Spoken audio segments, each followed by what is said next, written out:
Assalamualaikum warahmatullahi wabarakatuh. Nama saya Farid Bani Adam dari e-Government dan e-Business R03 NPM 197 06451 6041. Saya dari Prodi Informatika. Kali ini saya akan mengerjakan soal UTS nomor 1, peran dan manfaat e-Government di Indonesia. Pada saat ini, pemerintah Indonesia telah melaksanakan tugasnya untuk meningkatkan transparansi publik, e-Government, dan media sosial. Dianggap oleh banyak orang sebagai sarana yang sangat membantu dalam memudahkan proses pelayanan publik, mengurangi biaya pelayanan publik, meningkatkan transparansi, dan mengurangi korupsi. Sarana yang dioperasionalkan oleh Piranti Teknologi Informasi dan Komunikasi telah digunakan oleh pemerintah Indonesia dan memberikan hasil yang memuaskan. Meskipun banyak perhatian dari berbagai kalangan terhadap pengembangan e-Government dan media sosial, namun masih sedikit perhatian yang ditujukan pada pengembangan e-Government dan media sosial untuk mendorong perubahan sosial yang signifikan dalam mewujudkan transparansi. Yang B, manfaat e-Government yaitu yang pertama, mengurangi biaya. Alasannya karena melalui sistem online, maka biaya administrasi dan sebagainya akan berkurang. Kedua, meningkatkan transparansi dan akuntabilitas karena masyarakat dapat dengan mudah mengakses dan melihat sejauh mana kegiatan pemerintah sudah dilakukan.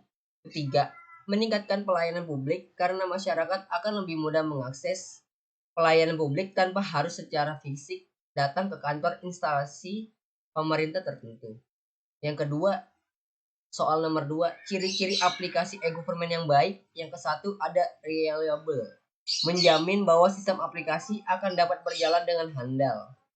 Yang kedua ada interoperable, menjamin bahwa sistem aplikasi akan dapat saling berkomunikasi serta bertukar data dan informasi dengan sistem aplikasi lain untuk membentuk sinergi sistem.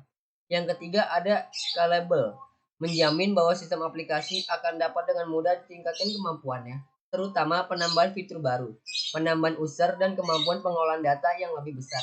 Yang keempat ada user friendly, menjamin bahwa sistem aplikasi akan mudah dioperasikan dengan user interface yang lazim berlaku di pemerintahan dan sesuai dengan kebiasaan bahasa dan budaya penggunanya. Yang kelima ada integrable, menjamin bahwa sistem aplikasi mempunyai fitur untuk kemudahan integrasi dengan sistem aplikasi lain, terutama untuk melakukan transaksi pertukaran data dan informasi antar sistem. Nomor 3, problem besar yang akan muncul pada saat penerapan aplikasi e-Government. Jawabannya, aplikasi elektronik yang dipakai oleh tiap-tiap perangkat daerah tersebar dan beragam. Belum adanya sistem aplikasi yang terintegrasi antar perangkat daerah. Belum adanya data dasar yang menjadi rujukan bagi sistem aplikasi. Kapasitas bandwidth belum memadai dan masih terjadi perbedaan yang cukup besar di antara perangkat daerah. Belum adanya pusat data, informasi, dan penerapan keamanan informasi kurang mengedepankan kajian risiko karena lebih mengedepankan implementasi teknologi. Sebagian hak cipta dipegang oleh pihak swasta sehingga ketergantungan terhadap pemegang hak cipta sangat tinggi. Nomor 4, penerapan sistem e-Government di Indonesia. Pemerintah di negara kita sendiri sudah memiliki strategi dalam menerapkan sistem e-Government, yaitu yang ke-1, mengembangkan sistem pelayanan yang handal dan dapat terjangkau masyarakat luas dengan cara pemerataan jaringan komunikasi yang merata di seluruh wilayah Indonesia. Yang kedua, menata sistem dan proses kerja pemerintah dan pemerintah otonom secara holistik dengan cara menyiapkan sumber daya manusia yang terbiasa dengan teknologi. Yang ketiga, memanfaatkan teknologi informasi dan komunikasi secara optimal dengan cara memberikan informasi secara lengkap. Yang keempat, meningkatkan peran serta dunia usaha dan mengembangkan industri telekomunikasi dan teknologi informasi.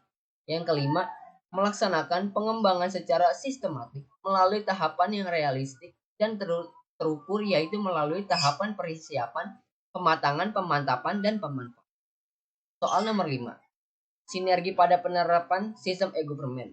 Kementerian Komunikasi dan Informatika terus berupaya untuk mengintegrasikan penyelenggaraan sistem elektronik di lingkungan pemerintah. Integrasi itu dimulai dengan pendaftaran sistem elektronik untuk mengetahui kapasitas masing-masing sistem elektronik yang telah diimplementasikan di lingkungan pemerintah pusat, provinsi, kabupaten, dan kota. Sinergi yang dimaksud itu sendiri adalah yaitu antara pemerintah pusat dan daerah diperlukan dalam mewujudkan penyelenggaraan sistem elektronik yang terintegrasi secara nasional sehingga akan dapat diketahui kapasitas masing-masing instansi penyelenggara negara dalam penyelenggaraan sistem elektronik tersebut. Hal ini akan memudahkan dalam pengelolaan pengintegrasian secara nasional untuk pelayanan kepada masyarakat. Soal nomor 6. Dalam mengimplementasikan e-government, ada beberapa kendala yang harus dihadapi. Antara lain, yang satu, belum ada komitmen dari kalangan elit politik. Dalam hal ini, yaitu kepala daerah, untuk melaksanakan e-gov dalam memberikan pelayanan prima kepada masyarakat. Jadi, meskipun sudah tersedia dana dan aparat yang kompeten dalam bidang teknologi informasi, e-gov tidak akan terlaksana. Yang kedua, faktor sumber daya manusia. Karena e-gov pada awalnya dilaksanakan dengan sistem proyek dan tidak adanya transformasi pengetahuan kepada aparat yang berwenang. Maka setelah proyek tersebut selesai, aparat tersebut kurang mampu untuk mengoperasikan programnya, sehingga data yang tersedia tidak update lagi. Kemudian, karena kurangnya kesadaran dari beberapa aparat di dinas-dinas setempat, maka aparat akan bertugas sebagai operator yang mengupdate data, harus turun sendiri ke lapangan untuk mencari data yang diperlukan. Sekian dari saya, kurang lebihnya mohon maaf. Wabillahi taufiq walhidayah. Wassalamualaikum warahmatullahi wabarakatuh.